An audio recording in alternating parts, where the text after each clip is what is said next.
আকাশবাণী আগরতলা স্থানীয় সংবাদ পড়ছি নবনীতা বণিক। রাষ্ট্রপতি দ্রৌপদী মুর্মু আজ ৭৯তম স্বাধীনতা দিবসের প্রাক্কালে জাতির উদ্দেশ্যে ভাষণ দেবেন। এই ভাষণ আকাশবাণীর সমগ্র জাতীয় নেটওয়ার্কে সন্ধ্যা ৭টা থেকে সম্প্রচার করা হবে এবং দূরদর্শনের সমস্ত চ্যানেলেও হিন্দি এবং তারপরে ইংরেজিতে সম্প্রচার করা হবে। দূরদর্শনে হিন্দি এবং ইংরেজিতে ভাষণ সম্প্রচারের পরে আঞ্চলিক চ্যানেলগুলি আঞ্চলিক ভাষায় সম্প্রচার করবে।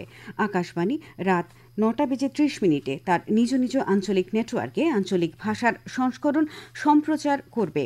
এই কারণে সন্ধ্যায় কলকাতা কেন্দ্র থেকে প্রচারিত বাংলা সংবাদ রাত ৮টায় সম্প্রচার করা হবে। যথারীতি আকাশবাণী আগরতলার ককবরক সংবাদ এবং বাংলায় স্থানীয় সংবাদ সম্প্রচারিত হবে রাত ৮টা বেজে ১০ মিনিটে এবং রাত ৮টা ২০ মিনিট থেকে।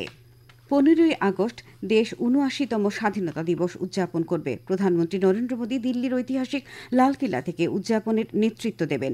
অনুষ্ঠানে প্রধানমন্ত্রী জাতীয় পতাকা উত্তোলন করবেন এবং জাতির উদ্দেশ্যে ভাষণ দেবেন। ২০৪৭ সালের মধ্যে সরকারের ভাবনা বিকশিত ভারত বাস্তবায়নের দিকে দেশ যখন বিশাল পদক্ষেপ নিচ্ছে, তখন এই বছরের উদযাপনের থিম হল নয়া ভারত। এই বছর স্বাধীনতা দিবস উদযাপনের সময় অপারেশন সিন্দুরের সাফল্য উদযাপন করা হবে। এই বছর লালকেল্লায় উদযাপন দেখার জন্য বিভিন্ন স্তরের প্রায় ৫,০০০ বিশেষ অতিথিকে আমন্ত্রণ জানানো হয়েছে। সারা ভারত থেকে বিভিন্ন প্রকল্প রূপায়ণে দৃষ্টান্ত স্থাপনকারী ২১০ জন পঞ্চায়েতের জনপ্রতিনিধিও এই সমারোহে উপস্থিত থাকবেন। এদের মধ্যে রাজ্যের ৫ জনও রয়েছেন। দিল্লি লালকেল্লায় স্বাধীনতা দিবস উদযাপনে রাজ্যের সীমান্তবর্তী গ্রামের ৬ জন ব্যক্তিকে অংশগ্রহণের সুযোগ করে দিল বিএসএফ। ভারত সরকারের প্রাণবন্ত গ্রাম কর্মসূচিতে এই ৬ জনকে গতকাল আগরতলা থেকে বিমানে দিল্লিতে পাঠানো হয়েছে। রাষ্ট্রপতি দ্রৌপদী মুর্মু আজ রাষ্ট্রপতি ভবনে অমৃত উদ্যানের গ্রীষ্মকালীন প্রদর্শনীর উদ্বোধন করবেন। এটি আগামী শনিবার থেকে ১৪ই সেপ্টেম্বর পর্যন্ত জনসাধারণের জন্য উন্মুক্ত থাকবে। সময় সকাল ১০টা থেকে সন্ধ্যা ৬টা পর্যন্ত। এই সময়ে অমৃত উদ্যানে বিনামূল্যে প্রবেশ করা যাবে।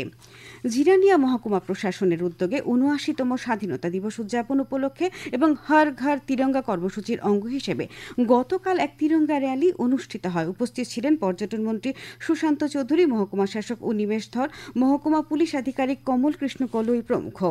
খোয়াই জেলার অতিরিক্ত জেলা শাসক অভিজিৎ চক্রবর্তী গতকাল এক সাংবাদিক সম্মেলনে জানিয়েছেন, হর ঘর তিরঙ্গা কর্মসূচির অঙ্গ হিসেবে আজ এই জেলায় হ্যান্ডবল প্রতিযোগিতা, পথনাটক ইত্যাদি কর্মসূচি পালন করা হবে। তিনি জানান, আগামীকাল ১৫ই আগস্ট স্বাধীনতা দিবসে খোয়াই জেলার মূল অনুষ্ঠানে জাতীয় পতাকা উত্তোলন করবেন বনমন্ত্রী অনিমেষ দেববর্মা।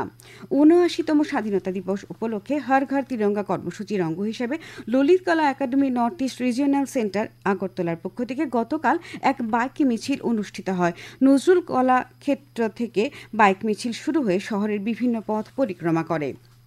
স্বাস্থ্য ও পরিবার কল্যাণ দপ্তরে চিকিৎসক নিয়োগের জন্য ২১৬ জনের নাম সুপারিশ করেছে টিপিএসসি।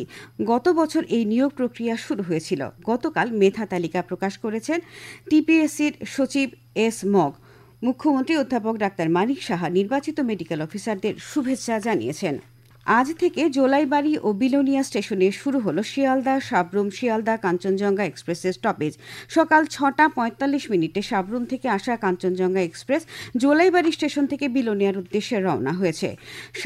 সমবায় মন্ত্রী শুক্লাচরণ নোয়াতিয়া সহ রেলের আধিকারিকেরা সবুজ পতাকা নেড়ে জোলাইবাড়ি থেকে যাত্রার সূচনা করেন। ধলাই জেলার সালেমা ব্লক কার্যালয়ে গতকাল এক রক্তদান শিবির অনুষ্ঠিত হয়। শিবিরে উপস্থিত ছিলেন বিধায়ক স্বপ্না দাস পাল, সালেমা পঞ্চায়েত সমিতির চেয়ারম্যান বীণা দাস বিশ্বাস, ভাইস চেয়ারম্যান ননীগোপাল কর প্রমুখ। শিবিরে ৪৮ জন স্বেচ্ছায় রক্তদান করেন। খেলার খবর। ত্রিপুরা ফুটবল অ্যাসোসিয়েশন পরিচালিত চন্দ্রস্মৃতি ঘরোয়া প্রথম ডিভিশন লিগ ফুটবল প্রতিযোগিতার গত রাতের খেলায় ফরওয়ার্ড ক্লাব জয়লাভ করেছে। উমাকান্ত মিনি স্টেডিয়ামে অনুষ্ঠিত খেলায় ফরওয়ার্ড ক্লাব ৫-১ গোলে রামকৃষ্ণ ক্লাবকে হারিয়ে দেয়। আবহাওয়ার খবর।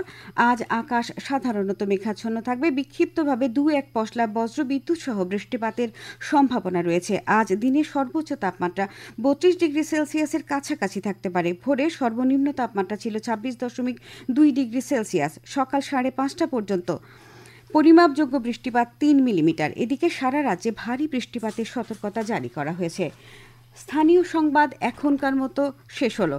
পরবর্তী বাংলা স্থানীয় সংবাদ প্রচারিত হবে সন্ধে ৮টা বেজে ২০ মিনিটে।